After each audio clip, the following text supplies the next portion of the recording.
Hello, folks, and welcome to the first lecture in the section on network security. So in network security mechanisms, the thing we want to consider is this assumption that we have been sort of making, maybe without thinking too much about it so far, namely that between every pair of participants or entities in the network, we can always establish a secure channel. So, in other words, any two parties can be set up to talk to each other, such that we ensure both confidentiality and authentication. So, of course, we do know how to do this, and even very efficiently using secret key cryptography, under the assumption, though, of course, that parties already share a key.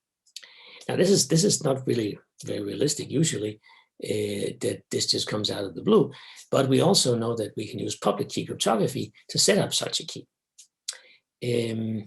Furthermore, though, we do need a new key for each session, because just sharing a key once and for all and then using that indefinitely is really a very bad idea, as we know from key management. So what we need is a protocol that uses public key cryptography to set up a new session key for every session that we start. And a protocol for this purpose is called an Authenticated Key Exchange Protocol, also known as AKE. So, of course, such a protocol has to ensure, as part of its properties, that we will talk to the right person. So what it means is something like the following. So we have these two parties, Bob on one side, Alice on the other side, and Bob knows that when he does some interaction, and he gets a key out of this, he knows that Alice really is out there to receive the key, and she will get the same key out of this interaction. And this must be the case, even if there's an adversary out there that has complete physical control over the network. So he can delete messages, modify them maybe, but even so, he should not learn the key. The worst he can do would be to simply cut the cable, let's say, and prevent any communication from taking place. But of course, that's not really something we can avoid. So that should be the worst that can happen. Okay, so let's be a little bit more concrete about the definition of the thing we're trying to construct here. So, as I said, an AKE is a protocol for two parties, let's say Alice and Bob. So each party, first of all, starts with an input. This input specifies, okay, which other party is it that I want to establish a key with? Who do I want to talk to? And at the end, each party either says, reject. It went bad, something went wrong, the adversary interfered too much, perhaps, or it went fine, and in that case, you must output a key, which is, of course, the main output from the protocol. And we'll specify the security guarantees that the protocol must give from the point of view of one of the parties. So from the point of view of Alice, let's say that Alice wants to talk to Bob, and Alice accepts and outputs a key K. And then we want to say, okay, in that situation, under that assumption, then what guarantees do the protocol give to Alice? So we said the following must hold, first of all, authentication, which means that under that circumstance, that A wanted to talk to B and he accepts, then B must have been out there. B did participate in the protocol. And furthermore, if B also accepts, then indeed he wanted to talk to Alice. So that's the property that talks about, am I really talking to the right person?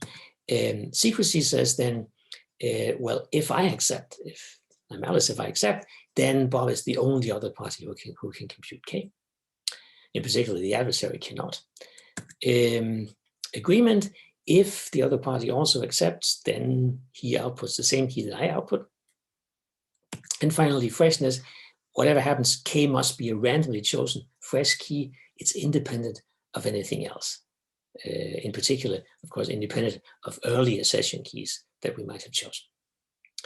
Okay, so we might want to think a little bit about this authentication property. It might seem, both that one and maybe some of the other properties as well, might seem a little bit overly complicated. Why do we always have to say, if B also accepts, then something must hold? Why can't we just say that people must agree on whether they accept it or not? But this is too much to hope for, it turns out, because you have to remember that the adversary has control over the network. So let's say, for instance, that in this protocol, Alice is the last one to send a message. That's the last thing happening in the protocol. Alice sends a message to Bob. And let's say the adversary, what he does is he does nothing except he blocks the last message from arriving. So in that case, of course, Alice thinks everything was completely fine, but Bob is missing that last message. So he has to say something was wrong. I have to reject. So for that reason, we cannot really have a definition that demands that both parties should always either accept or reject, because that simply cannot be realized in real life. Okay, then we have something about freshness. So why is that needed? Well, in fact, to prevent reuse of session keys. So it's very important that the adversary cannot fool us into reusing an old session key, because that would make it easier for them to break into our conversation, and freshness exactly prevents that from happening. Okay, then we should also remember, of course, that obviously the same conditions must hold from B's point of view. So it must also be guaranteed for B that if he accepts at the end, then Alice was really out there, etc., etc. Good. So actually designing something like this, we can maybe get a feeling for what this means by looking at it from a little bit different angle. So a secure authenticated key agreement should create a situation that's equivalent to if we had a trusted, incorruptible party that will, Santa Claus, let's say, that will communicate privately with A and B and will hand out keys on request. I mean, this seems very natural this time of year. Who's the trustworthy person that we can think of that will give us things out for free? So imagine that Alice creates a wish list, sends to Santa Claus. The only thing I want for Christmas is a key, and I want to I want to share that key with Bob. And Bob has a similar wish. I want to talk to Alice. And then Santa Claus will faithfully choose a key and give this to the parties privately. And of course, in that situation, the adversary is completely powerless. He cannot learn the key. He cannot prevent Alice and Bob from really talking to each other. And they will always believe, their beliefs on who they're talking to will always be correct. So in a sense, you can say the goal of an AKE is to create a situation in real life which is as much like the Santa Claus situation as possible. So since probably it's most of us probably do not really believe in Santa Claus, so we better actually see if we can design a real life secure AKE. This though is harder than you might think. And to exemplify this, we'll look at an old suggestion by Niethammer and Schröder way back from the 80s. And to simplify the presentation, I'm going to assume that parties already know their respective public keys. So if A and B want to talk to each other, then A already knows the public key of B. So let's say we have a phone directory that lists everybody's public keys. Okay, so what we do is the following. So Alice, because she knows that she wants to talk to Bob, she looks at Bob's public key and sends this message here encrypted under Bob's public key. So the message contains A's name and a nonce that A has just chosen. So a nonce is this number used once, so she's chosen this randomly to make sure that this particular value has never been used before. So what that message is saying is, so dear Bob, I'm A, I want to talk to you, and here's my nonce. So Bob can decrypt this, of course, and will send back this message here that, first of all, is encrypted under A's public key because A's identity was in the first message. And it contains the nonce that B, of course, was able to decrypt, and also a nonce that B has just chosen himself.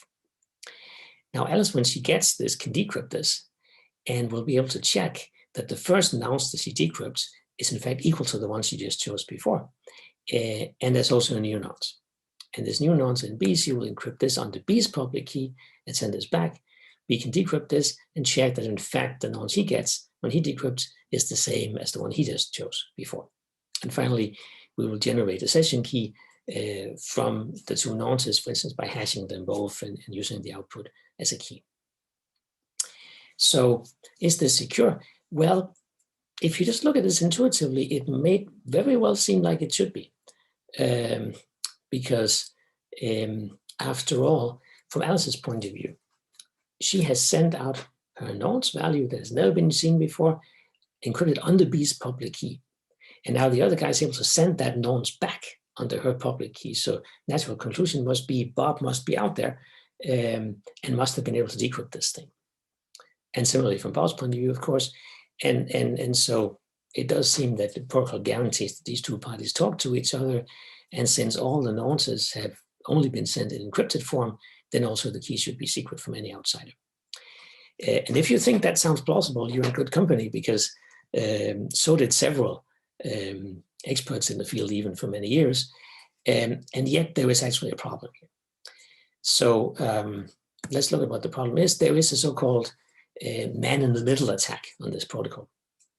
You'll see exactly what that means in a moment.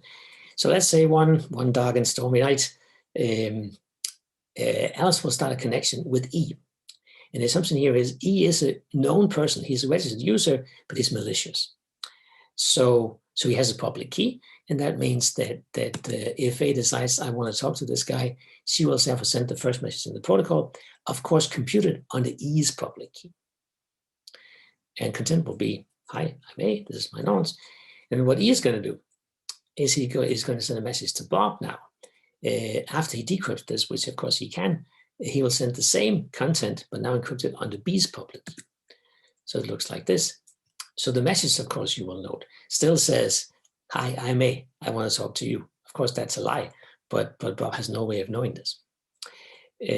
So Bob will send back the useful message in the protocol, of course, encrypted under A's public key, because he thinks he's going to talk to A, because that was the name he found in the first plaintext he decrypted. So, of course, E cannot decrypt this, but what he can do is he can just relay that message forward immediately to A. And you see, when A sees this and decrypts this, it looks exactly like what she expects to see. First, there is the nonce that she just chose, and there's another nonce, which, of course, he or she will assume was chosen by E, because that's the person she thinks she's talking to. This is not the case, but she has no way of knowing. So she will just return under E's public key, of course, nonce B. Now E will be able to decrypt this and can therefore prepare the final message to B, which looks just like what it should look like, namely encryption under B's public key of nonce B. And as a result of this, Bob is convinced that he's talking to A, but in fact he's talking to E. And since E has both the nonces, he can generate the key K. So everything seems fine from Bob's point of view, but in fact he's talking to the wrong person. So that was not supposed to happen, obviously. And the protocol therefore is not secure after all. So in conclusion on this part here, well, it's important to say that Letitia and Schroeder were not complete fools. In fact, it's believed that the protocol is secure, but only under an unrealistic assumption, namely if one instance and only one instance is running at any one time. Of course, in a big network, it's completely unrealistic to assume that only one copy of the protocol is ever running at one time, but there's at least an explanation perhaps of why it seems it should be intuitively secure. And indeed, what you'll see, look at the attack, what the adversary in fact has managed to do is exactly to start two copies of the protocol at the same time and mix them in a really unfortunate way. Okay, so this was the end of the first section of the talks on network security.